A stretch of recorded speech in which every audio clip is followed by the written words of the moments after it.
Hola, hola, buenas noches. Bienvenidos al programa. Yo soy Jaime Bailey y estamos saliendo desde Miami en directo para todo el mundo. Hace pocos años, cuando todavía era presidente, Trump se presentó en Naciones Unidas. Yo no soy un partidario, ni un fanático, ni un seguidor de Trump. Hay muchas cosas de él que me disgustan.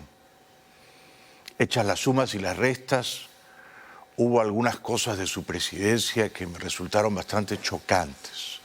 Sobre todo su incapacidad de aceptar la derrota cuando le tocó perder. Sin embargo, en aquella ocasión en Naciones Unidas, Trump fue un visionario, porque dijo que era muy preocupante, y el tiempo le ha dado la razón, que Europa y sobre todo Alemania tuvieran una dependencia tan grande de la energía suministrada por Rusia, entendiéndose petróleo y gas natural.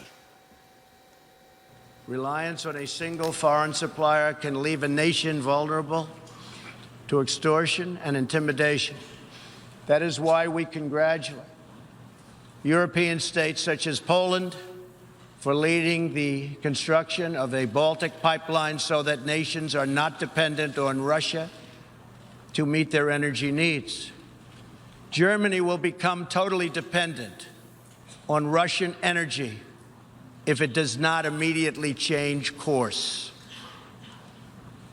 Here in the Western Hemisphere, we are committed to maintaining our independence from the encroachment of expansionist foreign powers. Y esos tres tontorrones diplomáticos alemanes, representantes en Naciones Unidas, se reían de Trump, se burlaban de él, hacían escarnio del entonces presidente. Mira, mira, qué tonto Trump está diciendo que nosotros tenemos una dependencia muy acentuada de la energía que nos manda Rusia. Bueno, Trump tenía razón. Alemania debió corregir el rumbo, como dijo en aquella ocasión Trump. Ahora Alemania no quiere dejar de comprarle petróleo ni gas natural a Rusia. Es decir, que Alemania le financia a Rusia la carnicería en Ucrania. Le da entre 500 y 600 millones de dólares diarios a Putin por gas y por petróleo. ¿Qué le parece? Y aquí en casa tampoco estamos muy bien, ¿no? Porque de pronto Biden dice, no le compro más petróleo a Rusia. Bien. Pero se lo quiero comprar a Venezuela, a Maduro, y le manda 2 emisarios a coquetear con Maduro. Que no le compre al dictador Putin y que no le compre al dictador Maduro, que compre más petróleo. ¿A quién le puede comprar más petróleo? A Colombia, a Ecuador, a Brasil, por ejemplo, pero sobre todo aquí al lado, a Canadá. Canadá, los canadienses, el premier de la provincia de Alberta, Jason Kenney, está furioso. En Alberta es donde se produce más petróleo en Canadá. Están furiosos de que Biden vaya corriendo a Venezuela a comprarle a Maduro, en vez de decirles a los canadienses, queremos comprarle más petróleo a ustedes. Desde Moscú, el carnicero, el matarife Putin, está por supuesto encantado, ¿no? Y dice, nosotros vamos a seguir proveyendo de energía, no vamos a cortar el suministro de energía a todos nuestros clientes tan queridos. Les está hablando hasta a los alemanes, claro, ¿no? El presidente de Rusia, Vladimir Putin, aseguró el jueves que su país mantiene todas las entregas de hidrocarburos a pesar del conflicto con Ucrania y las sanciones occidentales. Estamos respetando todas nuestras obligaciones en términos de suministros de energía. El viceprimer ministro Novak me habló sobre esto hace un par de días. Todo lo que tenemos que suministrar lo suministramos a nuestros principales consumidores, tanto en Europa como en otras regiones del mundo. Incluso el sistema de transporte de gas en Ucrania está lleno al 100% según los informes. Es decir que, y esto me llamó la atención, lo confieso y quiero compartirlo con ustedes, en medio de la guerra, Ucrania sigue permitiendo que en su subsuelo, soterradamente, mediante tuberías y gasoductos, siga pasando el gas natural ruso que va a Alemania. Interesante, ¿no? Interesante. Porque en algún momento los ucranianos podrían cabrearse y decir, no pasa más el gas ruso por nuestro subsuelo, ¿no? Después de todo, Alemania paga por ese gas, paga por ese petróleo, y Rusia con ese dinero financia estas aventuras irracionales, suicidas y sanguinarias en el corazón de Europa. Luego Putin, haciendo de gurú, dice, bueno, lamento decir que va a escasear el maíz, va a escasear el trigo, en general van a escasear los granos. Ucrania históricamente era el granero de Europa, así que la inflación mundial desgraciadamente subirá, dice Putin. El mandatario advirtió que dichas medidas pueden provocar también un aumento en la inflación mundial por la subida de los precios de los alimentos, pues su país ya no podrá exportar suficientes fertilizantes, lo mismo que Bielorrusia. Ambas naciones son importantes proveedoras de estos productos a Europa y Sudamérica. Rusia y Bielorrusia son de los más grandes proveedores de fertilizantes minerales. Y si continúan creando problemas para la financiación y la logística de nuestros bienes, entonces los precios subirán y afectarán el producto final, los productos alimenticios. Yo, si fuera Zelensky, diría que no pase más gas natural ruso por el subsuelo de Ucrania. No más. No vamos a permitir que el gas ruso llegue a Alemania y a Italia. Porque Alemania e Italia no se han solidarizado con nosotros, siguen comprándole gas al tirano de Moscú y con ese dinero el tirano de Moscú nos manda a los invasores, ¿no? Tendría cierta lógica, ¿verdad? Y luego el matarife de Moscú, el maléfico señor Putin, amenaza a todas las industrias occidentales que han cerrado en Rusia, son muchas, con estatizarlas, con nacionalizarlas. Industrias de automóviles, industrias de tecnología, industrias alimenticias, industrias textiles. Él dice, bueno, las cierran, deja las fábricas, se van, bueno, las vamos a estatizar.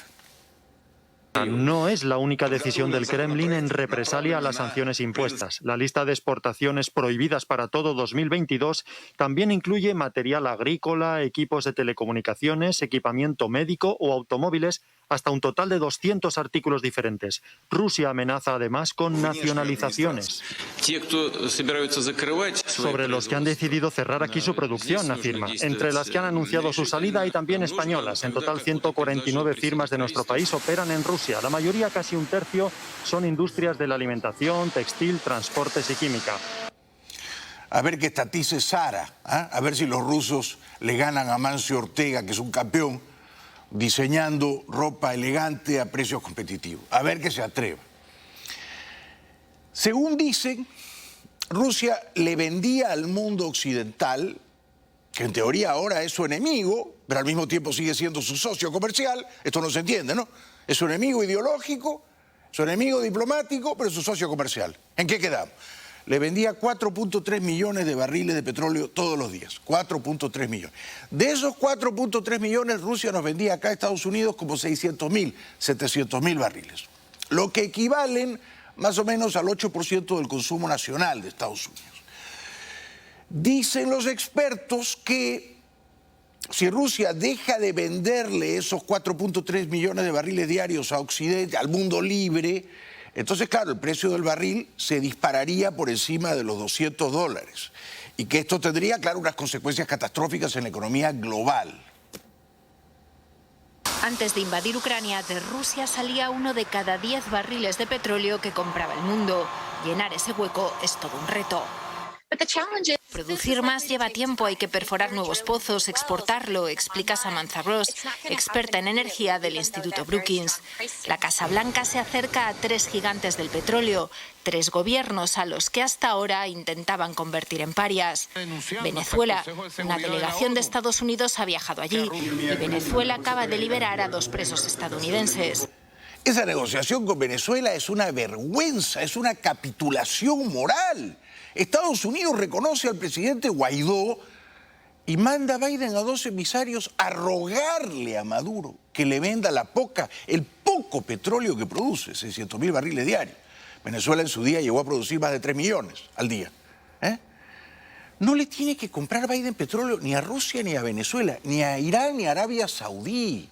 El príncipe heredero de Arabia Saudí no le contesta el teléfono a Biden y el de Emiratos Árabes tampoco. Y en Dubái han aparcado sus yates y sus aviones todos los mafiosos rusos. ¿Qué hace Biden llamando a Riyadh y a Dubái pidiendo a ver si me puedes vender un poquito de petróleo? No, que vaya a Canadá. Los canadienses están furiosos. Biden ha cometido 2 errores. 2, claro, no sabía que se venía esta guerra, ¿no? Uno, oponerse al fracking, entonces bajó la producción doméstica de petróleo en Estados Unidos. No, que el fracking causa daño ecológico, es nocivo al medio ambiente. Bueno, entonces bajó la producción de petróleo. Y dos, vetar la tubería Keystone, que iba a traer casi 1 millón de barriles diarios de petróleo de Canadá a la costa del Golfo. Biden dijo no se hace esa tubería. No doy luz verde, no apruebo. Esos eran 1 millón de barriles de petróleo que venían de Canadá. Canadá es un socio comercial natural. No Irán, no Arabia Saudita. Irán podrían exportar 1 millón de barriles más al día si Estados Unidos levanta las sanciones, pero el nuevo acuerdo nuclear que parecía inminente no acaba de llegar. Arabia Saudí. El problema es que la relación entre el príncipe heredero y Biden es pésima después del asesinato del periodista Khashoggi. Biden dijo que los valores democráticos guiarían su diplomacia. Ahora hablan de los muchos intereses en juego. No hay que traicionar a los amigos, no hay que pisotear los principios. Esta guerra se tiene que ganar en concordancia con unos ciertos principios y en alianza con unos ciertos amigos. Canadá es amigo, la Venezuela de Maduro no es amiga. Hay que comprarle petróleo a Canadá, no a Maduro. Esto lo ve con mucha lucidez, con su habitual lucidez, el ex candidato presidencial Mitt Romney, que dice, pero es que es inaceptable que Biden vaya corriendo casi de rodillas ante Venezuela e Irán, dos estados terroristas que son enemigos biliosos de Washington. It is unacceptable for the United States of America to be going to Maduro in Venezuela asking for oil or doing the same in Iran. Absolutely wrong and unacceptable. And I hope the administration, if they've been engaged in that, stops it. The answer for America is to develop our own energy resources. I know that many of the elite environmentalists don't want us to be drilling for oil and gas, but they want us to go to renewables.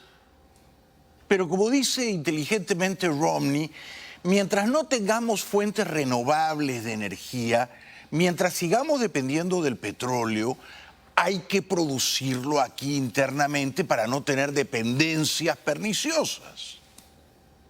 Look, I want to have renewables as well, but let's have the renewables in place before we shut off the oil and gas. You can't have the U.S. and the world absent energy, and it's foolhardy for us not to produce as much oil and gas as we possibly can.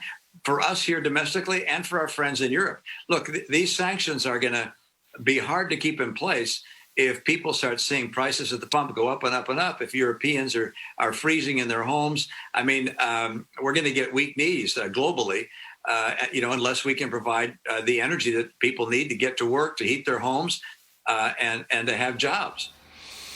Por último, el senador y ex candidato presidencial Mitt Romney cita a una de las grandes mentes, una de las mentes brillantes de nuestro tiempo, ¿no?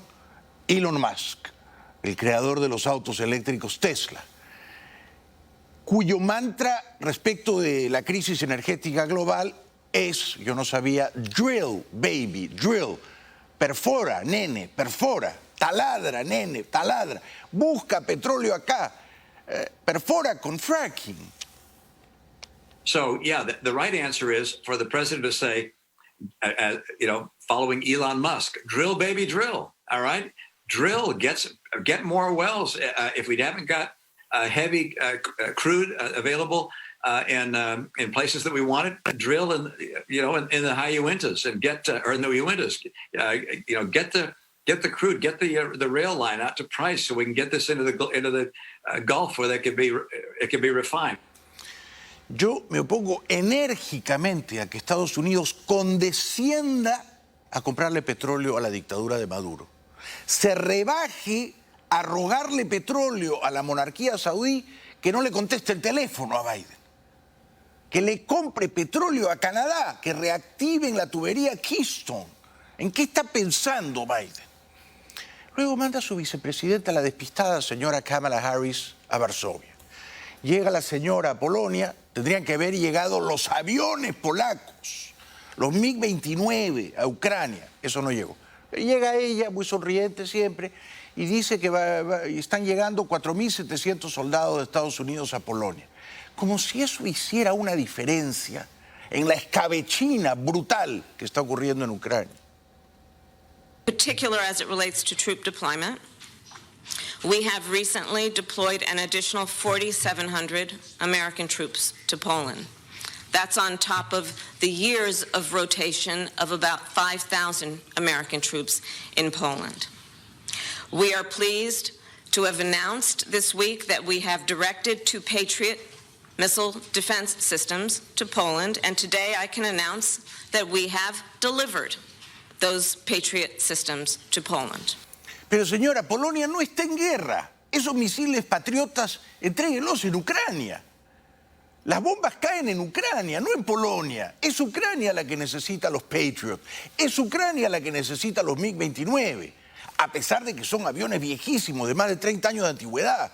Deje que los ucranianos se defiendan. Ah, no, pero sobre eso no dice nada, ¿no?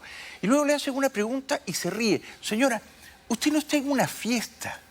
Usted no está en un evento social, risueño, jocoso, jovial, como para reírse a carcajadas.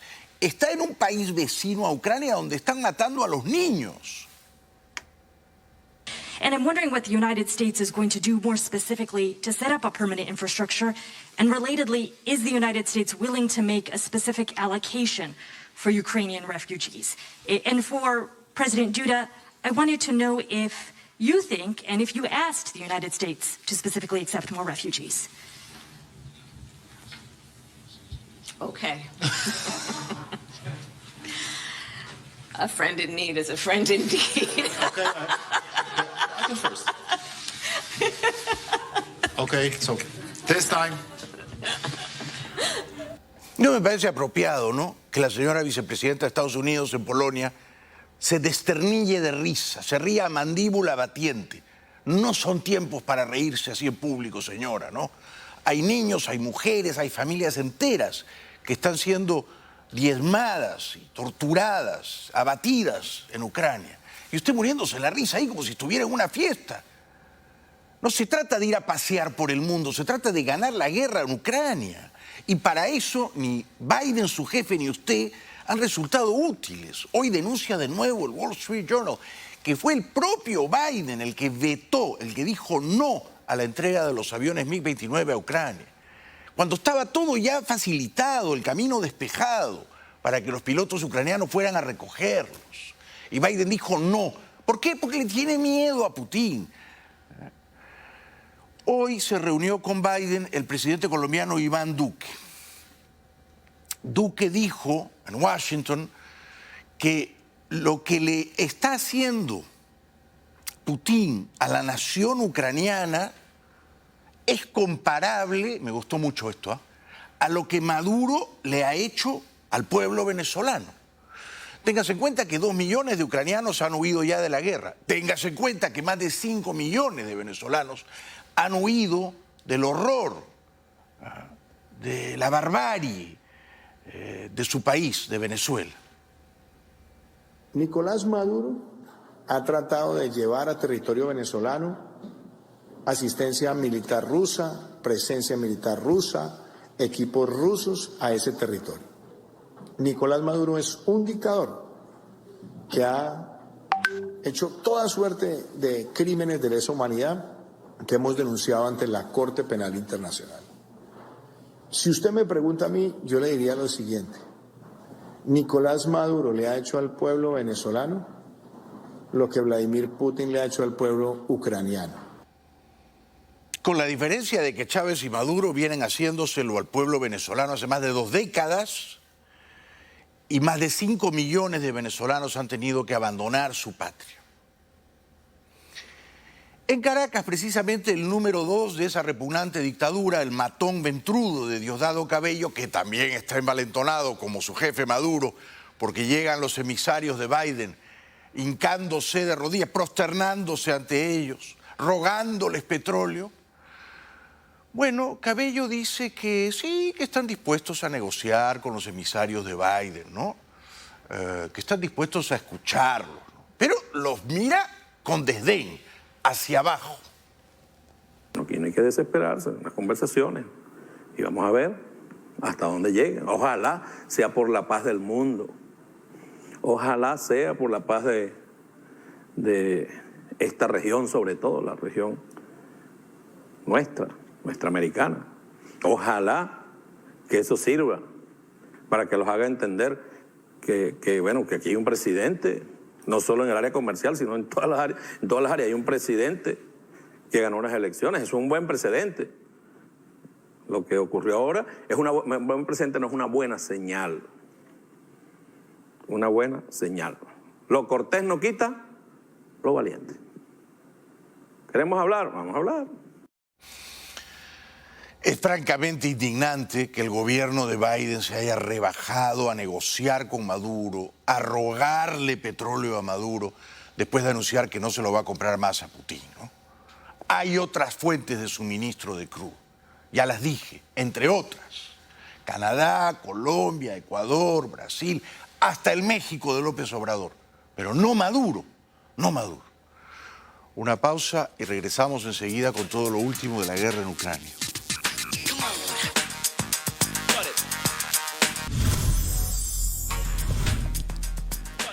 Bienvenidos de vuelta al programa. De los gobiernos de Europa, el más firme contra la dictadura rusa es el de Boris Johnson, el primer ministro británico, que ha congelado los bienes, el cuantioso patrimonio del magnate ruso en sus tiempos íntimo amigo de Putin, Roman Abramovich. El gobierno británico ha congelado los activos del dueño del Chelsea, Roman Abramovich, que tiene una fortuna, según Forbes, que supera los 11.000 millones de euros. Abramovich no podrá viajar a Reino Unido ni hacer negocios con empresas y ciudadanos británicos. Eso significa que no podrá vender el club de fútbol como anunció ni hacer fichajes. En la lista de sancionados hay otros 6 oligarcas rusos. Pero su yate de 500 millones de euros ya está en Dubái, en Emiratos Árabes, donde están un montón de yates de magnates y mafiosos rusos. Y su Boeing Dreamliner 787 también. Ahí están aparcando sus aviones y sus yates los mafiosos rusos. Mariupol, ciudad portuaria ucraniana, sigue el asedio, sigue soportando estoicamente el asedio de la guerra. Son ya 10 días de bombardeos incesantes. Esto es Brovary, en la región de Kiev, a 40 minutos al este de la capital. A vista de dron podemos ver cómo decenas de tanques rusos caen en una emboscada. La artillería ucraniana destruye varios blindados. Las imágenes demuestran la oposición que se está encontrando el ejército de Putin para llegar a Kiev. Hace ya 10 días que trascendieron las fotografías de satélite que mostraban un enorme convoy militar ruso a menos de 30 kilómetros de la capital. La invasión parecía inevitable, pero las tropas aún no han llegado. Son imágenes muy alentadoras, ¿no? De un convoy militar ruso no muy extenso que estaba dirigiéndose a Kiev y que habría sido destruido por la artillería ucraniana. Luego vamos a tener otras imágenes de CNN y de otras fuentes que confirmarían ese significativo triunfo militar ucraniano. Los peores ataques en Ucrania siguen llegando desde el aire. Con dificultades por tierra, los peores ataques llegan desde el aire, arrasando ciudades como Kharkov, la segunda más grande del país. Aquí, días antes de la guerra, nació el pequeño Misha. Su madre cree que ha vivido ya tantas cosas que solo le queda ser el niño más feliz. Las historias personales importan y hoy el New York Times ha puesto nombre a la familia que yacía junto a esa maleta y cuya fotografía abrió portadas en todo el mundo. La madre se llamaba Tatiana y sus hijos Mikita, de 18 años, y Alisa, de 9. Como muchos otros, huían de Irpin y pretendían unirse a su marido, que cuidaba de su madre en otra ciudad. Rusia, faltaba más, no respeta los corredores humanitarios, no respetó, por ejemplo, el de Irpin, donde mató a esta familia. Rusia no respetó ese corredor humanitario. En teoría, un corredor es un camino seguro que acuerdan las dos partes. Deciden la ruta, la duración que estará libre de ataques y qué medios de transporte pueden usarlo. Y lo regulan actores neutrales como la Cruz Roja o la ONU. Llevaba 14 días en un refugio con mucho miedo, dice este hombre. Ayer evacuaron a 40.000 civiles de zonas con combates. Fíjense cómo en Mariupol, ciudad masivamente bombardeada, casi no hay ya agua potable y la población resiste heroicamente, pero se desespera por conseguir agua. En Mariupol la gente hace cola para coger agua de un pozo. Esta es una de las ciudades más afectadas por los bombardeos desde que empezó la guerra. La población sobrevive sin agua ni calefacción y con una preocupante escasez de alimentos y medicinas. Me llamo Tania Bondar y tengo 9 hijos que siguen vivos. Recen por Mariupol, nos están bombardeando desde todas partes. Recen por las madres que tienen hijos, por favor, esto es muy duro. No tenemos agua, ni comida, ni electricidad y da mucho miedo pasar por esto, decía esta ucraniana al borde de las lágrimas. Qué horror, qué horror. Cerca de Kiev, a pocos kilómetros de Kiev, en una región llamada Brovary, una columna de vehículos militares rusos fue atacada por la artillería ucraniana, como hemos visto hace un par de minutos.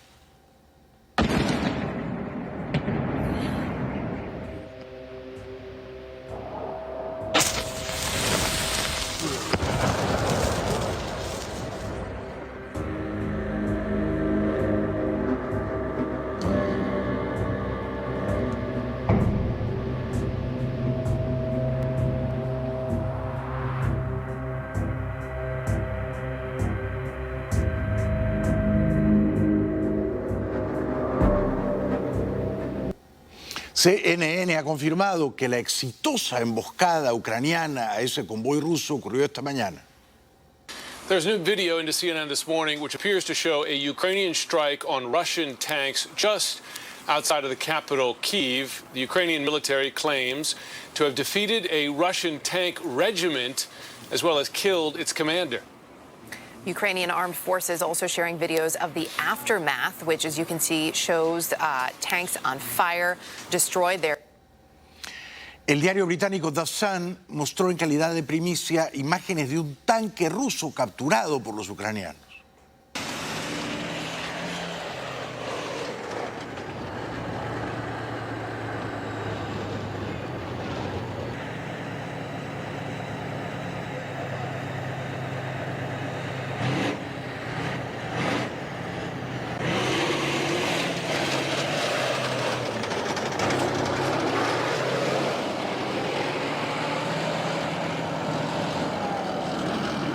También mostraron las imágenes alentadoras de una tanqueta rusa capturada por los ucranianos.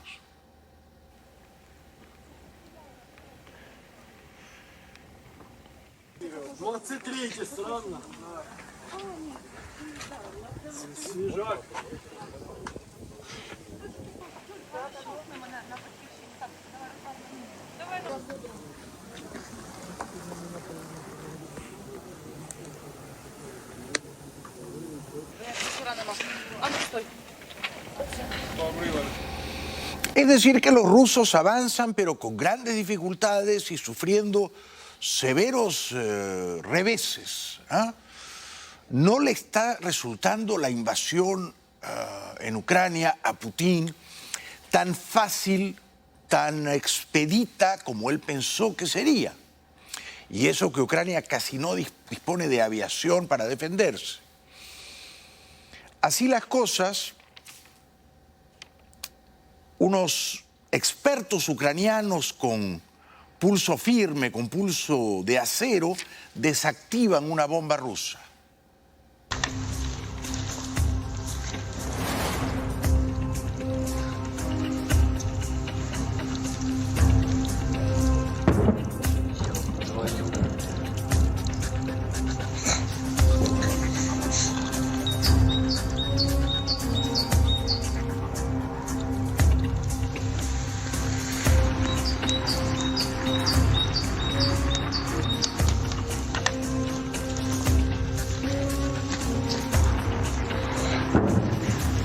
Notable, qué sangre fría, qué coraje, ¿no? Qué discreto valor. Yo no sería capaz, ciertamente. No dan respiro a los habitantes de Mariupol. Es desde el aire la ciudad sobre la que Rusia se ha volcado con especial intensidad, Mariupol. Buscan doblegarla, sobre todo por esto, su salida al mar. De los 10 días sin respiro dan cuenta estas fotografías, el antes y el después de los bombardeos. Algunos no ejecutados al azar, esto había sido un área comercial. Su alcalde cuenta por 1.200 los muertos, los últimos 3, entre ellos un niño, en el ataque al hospital materno-infantil ayer. Es terrible y los habitantes que resisten no tienen nada, no tienen agua, no tienen casi comida, no tienen electricidad, no tienen gas. Los escombros salen al encuentro de los que no tienen más remedio que abandonar sus refugios en busca de lo básico.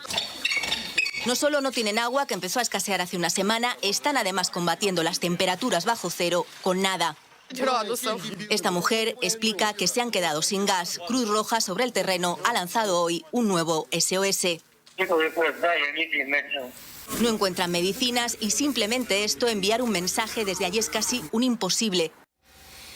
Una pausa, será breve, y al volver el escalofriante cinismo de la dictadura rusa diciendo que el ataque a la maternidad, al hospital infantil de Mariupol, fue un montaje de los ucranianos.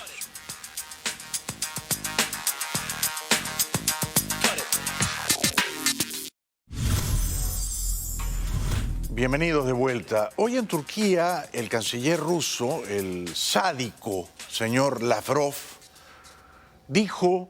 tuvo la desfachatez de decir que fueron los propios ucranianos los que bombardearon al hospital materno-infantil de Mariupol. Del lado ruso, Sergei Lavrov ha asegurado que la maternidad atacada en Mariupol había sido desalojada hace días y que ultrarradicales ucranianos la habían tomado. No recuerdo si el domingo o el lunes advertimos al Consejo de Seguridad de la ONU de que el hospital era la base del batallón Azov, que expulsó a todo el mundo, ha dicho Sergei Lavrov, que ha insistido en que quieren una Ucrania neutral. Rusia ha abierto la puerta a una posible reunión entre los presidentes Putin y Zelensky. No se sabe si del mismo formato que la de hoy en Turquía, donde los ministros ruso y ucraniano han llegado por separado y ni siquiera se han fotografiado juntos. Toda la prensa seria, confiable, o sea, no la prensa rusa ni la prensa china que mienten, ha reportado que las bombas que cayeron en ese hospital materno-infantil en Mariupol provenían de los rusos y dejaron por lo menos 3 muertos y 17 heridos, entre ellos mujeres embarazadas. 3 muertos, entre ellos una niña, en el bombardeo ruso a un hospital infantil. Impactante y abominable son las palabras utilizadas por la ONU para describir el ataque aéreo contra un hospital materno-infantil en la asediada ciudad portuaria de Mariupol. Además de los 3 muertos, hay 17 heridos, entre ellos varias mujeres que estaban dando a luz. Ucrania afirma que los ataques aéreos rusos han afectado a 3 hospitales en un día, 2 de ellos al oeste de Kiev, pero el de Mariupol fue el más devastador de todos ellos. Rusia asegura que la información de la que disponen afirma que el hospital ya había sido evacuado por las fuerzas ucranianas. Al ser preguntado por los ataques aéreos, el portavoz del Kremlin, Dmitry Peskov, dijo que las fuerzas rusas no disparan contra objetivos civiles. Sí, será una sabandija ese portavoz de Putin, ¿no es cierto? Una alimaña. Las imágenes son incontestables, las mujeres embarazadas que iban a dar a luz, sacadas ensangrentadas en camillas. Este era el Hospital Materno-Infantil de Mariupol, un centro médico que atendía a niños enfermos y a mujeres embarazadas. Así ha quedado después del brutal bombardeo por las fuerzas rusas. 17 heridos graves, entre ellos mujeres embarazadas, y 3 fallecidos, entre ellos una niña. El ataque se ha producido durante el alto al fuego pactado por Kiev y Moscú para que miles de personas atrapadas en la urbe, en una situación muy crítica, pudieran salir por los corredores humanitarios. Así estallaron con estruendo ominoso las bombas rusas que cayeron en ese hospital y luego relatos de testigos. Así sonó el ataque aéreo que ha conmocionado al mundo. Произошел авіаудар недалеко від родильного дому. Пологовий будинок, де постраждали жінки та діти. Це військовий злочин. La evacuación de esta mujer embarazada de los escombros del hospital número 3 de Mariupol ilustra el lado más cruel de la guerra en Ucrania, el de los ataques a las instalaciones sanitarias.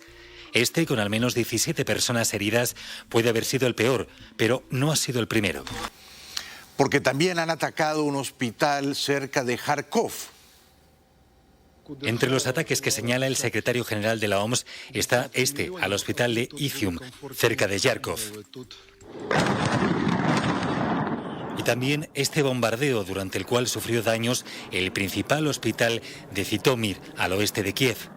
Всі вікна фактично в нашій першій лікарні в корпусі і в дитячій лікарні.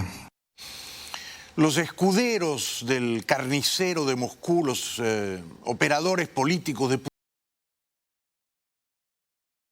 montó una puesta en escena en ese hospital.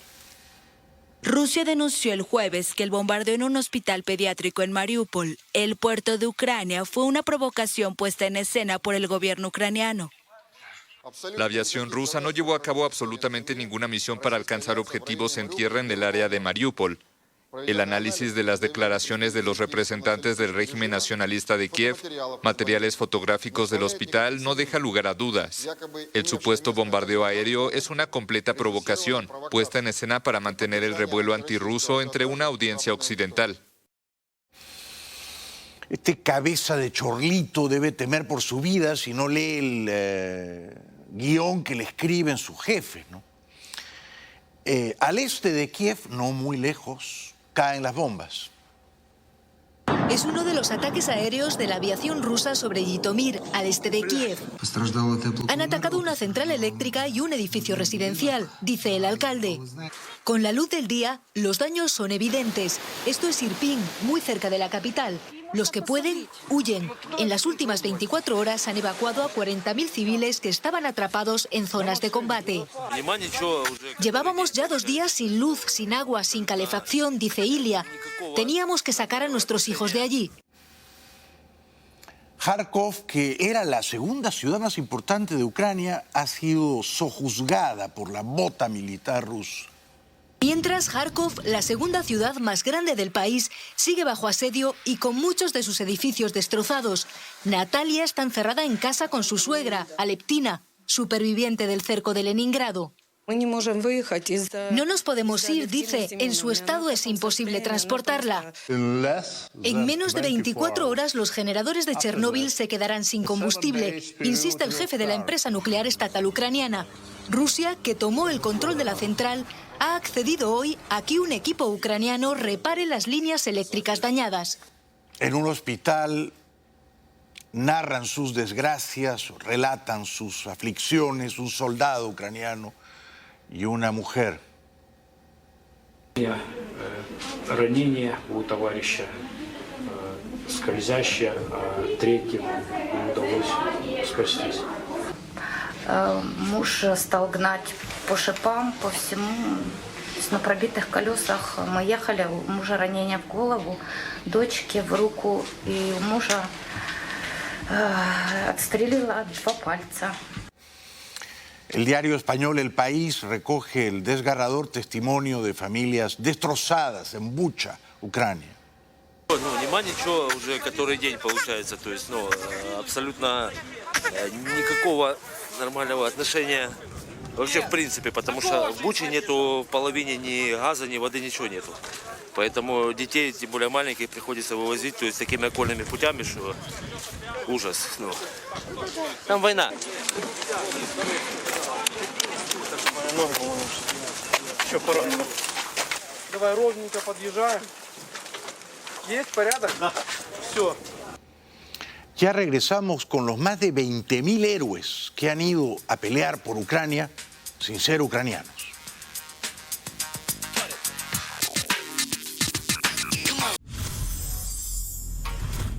Un intrépido reportero español confirma que no es fácil llegar a la base de la Legión extranjera en Ucrania, donde hay miles de voluntarios dispuestos a combatir por la libertad en Ucrania.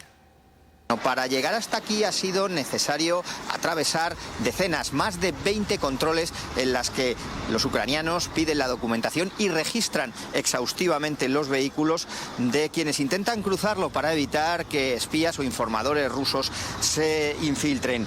Lo más peligroso está aún por llegar, unos 50 kilómetros que hay más allá de esta ciudad, en la que hay presencia militar rusa y se registran combates. Algunos coches han recibido impactos de bala. Como en otras guerras en Europa, la Guerra Civil Española entre ellas, no pocos occidentales, de Estados Unidos, de Canadá, de Reino Unido, se han enlistado a pelear. ¿Dónde vamos? Vamos a Yaroviv, a 70 kilómetros al sur de Lviv. Allí está el centro de reclutamiento y formación de la Legión extranjera ucraniana, la Legión de Voluntarios Extranjeros. La carretera está sembrada de puestos de control que no se pueden grabar por imposición militar. Le pregunto al oficial que nos escolta, cuya identidad no quiere difundir, sobre las brigadas internacionales que acaba de crear el presidente ucraniano Volodymyr Zelensky. ¿Qué importancia tiene esta legión internacional? ¿Es realmente útil para el ejército ucraniano? Por supuesto que es muy útil. Necesitamos esta experiencia para hacer frente a este enemigo. Claro que es útil. Hay como 22.000 hombres ahí entrenándose. Una vez que llegamos a nuestro destino, los periodistas no estamos autorizados a grabar la base o a seguir a pie en el centro de reclutamiento. Esperamos su vuelta en la plaza principal de la ciudad. Los voluntarios pasan primero por 1 o 2 meses de formación según su experiencia, lo que significa que es algo que va en serio. Y los voluntarios siguen llegando. Malas noticias para mí, porque esperaba poder ir y venir, tal vez pasar unas semanas aquí y luego volver a Alemania y luego regresar. Eso no es posible porque el contrato es para toda la duración de la guerra. Así que eso significa que para mí personalmente tendré que encontrar otra forma de ayudar, otra forma de ser útil para... Entre tanto, los ucranianos condolidos entierran a sus muertos en fosas comunes.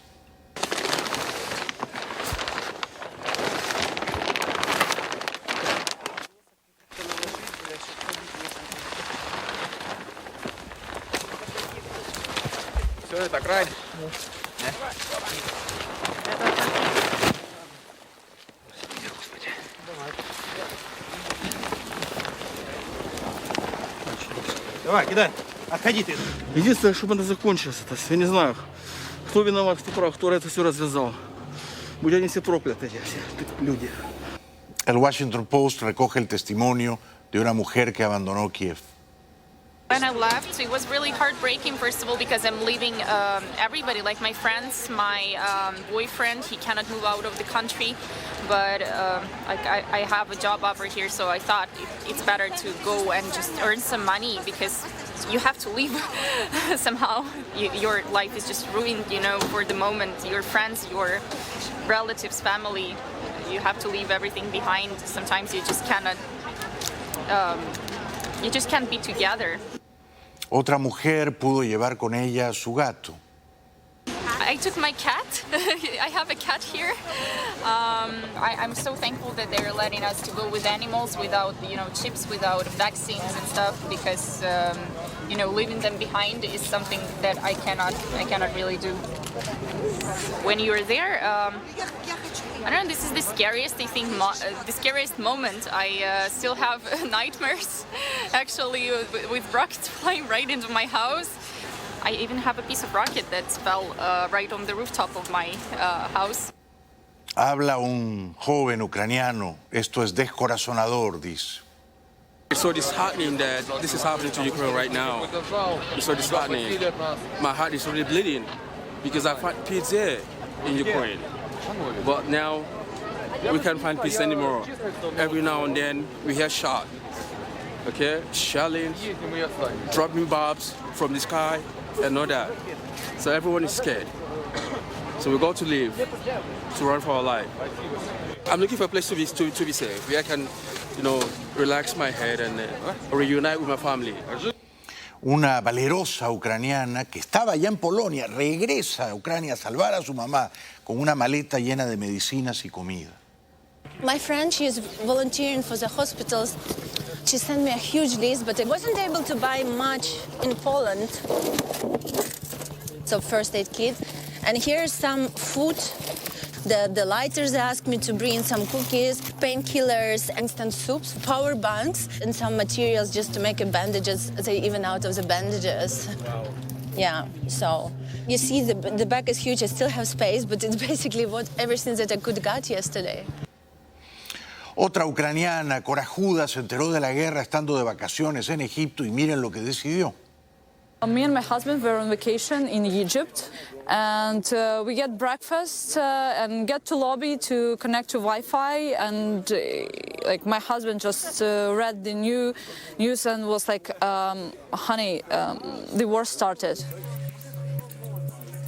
So we bought tickets to Berlin. From Berlin we traveled to Poland, stayed for a few days at our relatives in Warsaw, and now we are here and getting back.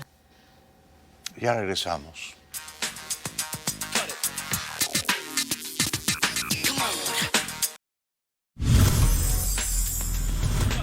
Hace pocos años, el heroico presidente ucraniano Zelensky era un actor e hizo una serie en la que era el presidente de Ucrania en la ficción. Ahora todo el mundo quiere comprarla. Los teléfonos de una pequeña sociedad de derechos audiovisuales de Estocolmo no paran de sonar. Todos llaman por lo mismo, difundir la serie del ex comediante y actual héroe de la resistencia en Ucrania, Volodymyr Zelensky, en la que hacía de presidente del país. Creo que la última semana hicimos más o menos 15 acuerdos y estamos en negociaciones con otros 20 países, algo así. Así que ha sido realmente agitado y en algunos países tuve cuatro propuestas de Italia hoy, por lo que es muy solicitado. Todo el mundo quiere comprar la serie en la que Zelensky hacía de presidente ucraniano. Para el ejecutivo sueco se da al mismo tiempo una solidaridad con los ucranianos y la curiosidad por ver quién es Zelensky, que pasó de ser un actor desconocido fuera de su país a convertirse en el símbolo de la resistencia frente a la invasión rusa.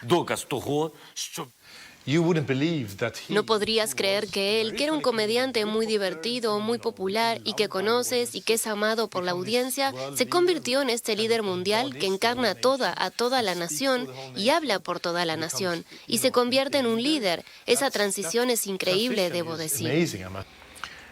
Ojalá Zelensky sobreviva, resista y prevalezca. Y ojalá Ucrania resista, prevalezca y gane esta guerra desigual e injusta. Gracias por vernos. Seguiremos conspirando mañana. Por hoy, muy buenas noches.